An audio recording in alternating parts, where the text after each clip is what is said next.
Kalau sebenarnya semua sosok yang datang ke ibu adalah sosok kiriman dari anaknya sendiri.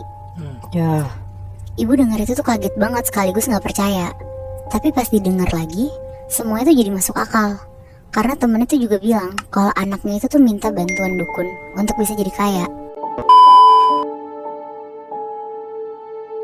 Jadi cerita kali ini tentang satu keluarga kecil. Untuk orang tuanya kita sebut aja bapak sama ibu ya. Anaknya sebut aja namanya Yoga. Background keluarga ini tuh keluarga yang lumayan berkecukupan. Cuma karena bapak udah pensiun dari kerjanya, lama-lama tabungannya tuh menipis. Ditambah Yoga yang udah nikah sama istrinya, namanya Ira, belum kerja dan ngandelin duit bulanan dari bapak. ya. Sampai akhirnya setelah setahun Yoga menikah sama Ira, bapaknya tuh meninggal.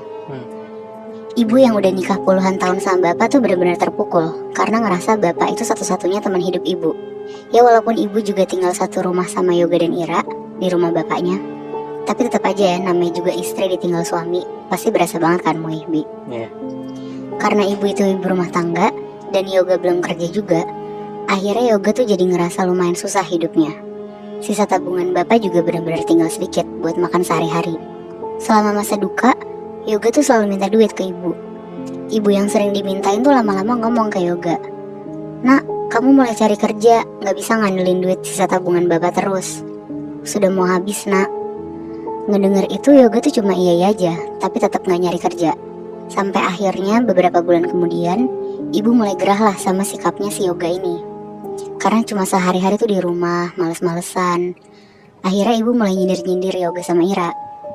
Kalau ibu lewat terus mereka lagi nonton TV, ibu kayak nyindir, "Kerja orang mah hari gini di rumah doang."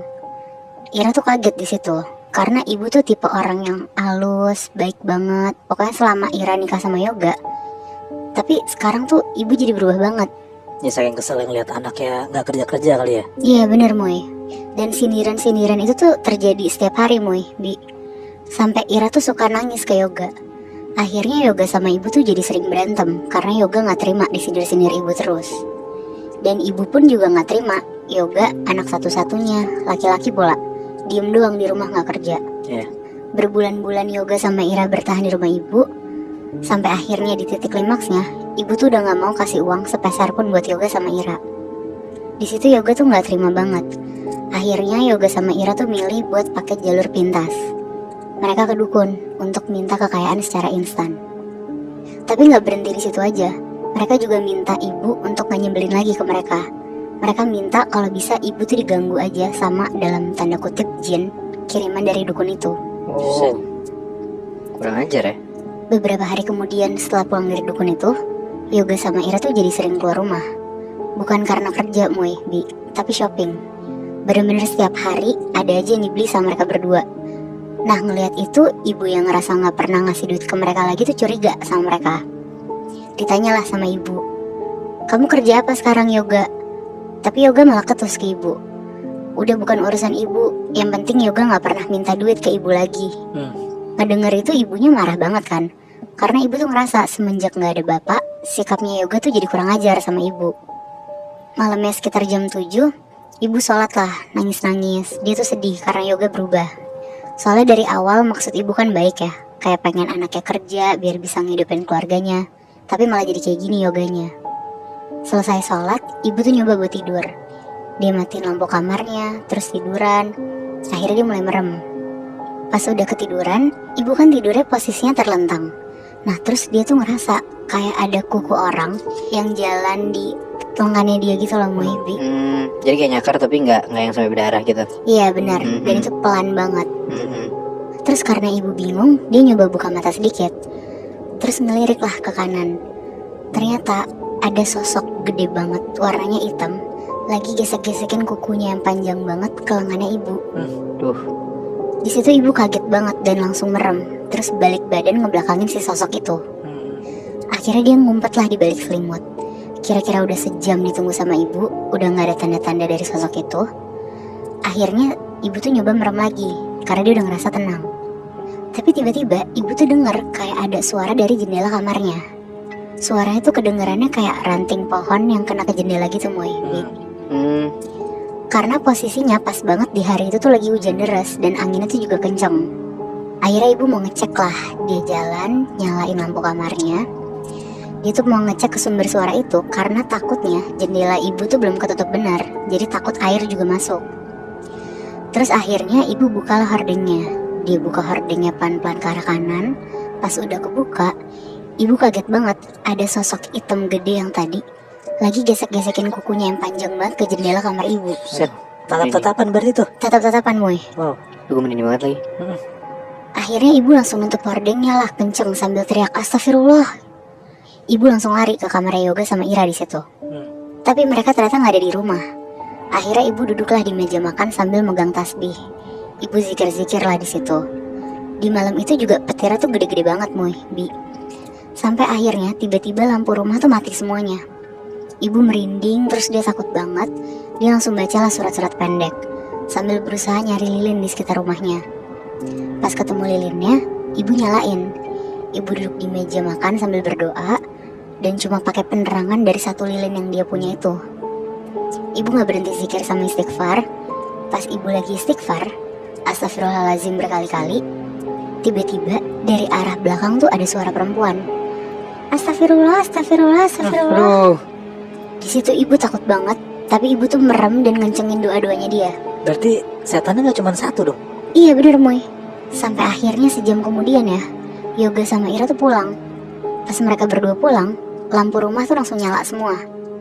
Ibu ngeliat mereka berdua pulang tuh bawa belanjaan yang super banyak sambil kayak ketawa-tawa gitu lah, kayak happy banget. Di situ ibu mulai curiga. Ibu langsung masuk kamar dan itu tidur. Besok paginya, ibu nelfon lah temennya yang kebetulan punya kelebihan kayak bisa ngeliat sesuatu gitu. Tapi bukan dukun atau orang pintar yang buka jasa gitu, Boy, Bi. Dia jelasin lah kalau dia tuh dapat gangguan dari makhluk halus semalaman. Dan temennya ini tuh bilang ke ibu kalau sebenarnya semua sosok yang datang ke ibu adalah sosok kiriman dari anaknya sendiri. Ya. Ibu dengar itu tuh kaget banget sekaligus gak percaya. Tapi pas didengar lagi, semua itu jadi masuk akal. Karena temennya tuh juga bilang kalau anaknya itu tuh minta bantuan dukun untuk bisa jadi kaya. Akhirnya setelah selesai teleponan, ibu tuh nutup teleponnya. Ibu langsung nyamperin Yoga di kamarnya. Ibu marah-marah sambil nangis dan bilang kalau dia tuh sebenarnya kecewa banget sama Yoga. Soalnya Yoga tuh jadi musyrik gitu kan, cuma karena mau dapetin uang secara cepat. Iya. Dan ibu juga marah banget karena ibu tahu kalau Yoga tuh ngirimin ibu sosok-sosok makhluk buat gangguin ibu. Ibu sampai bawa bapak juga pas lagi marah-marah ke Yoga. Ibu bilang kalau bapak tahu ini semua, kamu pasti diusir dari rumah ini. Karena ibu sakit hati banget sama kelakuan Yoga, akhirnya dengan berat hati ibu tuh ngusir Yoga sama Ira dari rumah bapak. Dan ibu juga gak diem aja. Ibu minta tolong temennya yang punya kelebihan ini buat bantu ngelindungin ibu. Ibu juga ketemu beberapa ustadz buat minta didoain rumahnya biar gak ada sosok-sosok yang bisa masuk rumahnya lagi. Pokoknya ibu tuh sekarang udah gak peduli lagi sama keberadaan Yoga sama Ira. Karena ibu tuh ingat pesan terakhir dari bapak. Yang ternyata Moibi, sebelum bapak meninggal, bapak tuh nitip pesan sama ibu. Kalau Yoga masih malas untuk cari kerja, ibu harus usir Yoga dari rumah, biar Yoga bisa dengan sendirinya ngehadepin dunia nyata dan gak ketergantungan sama mereka lagi.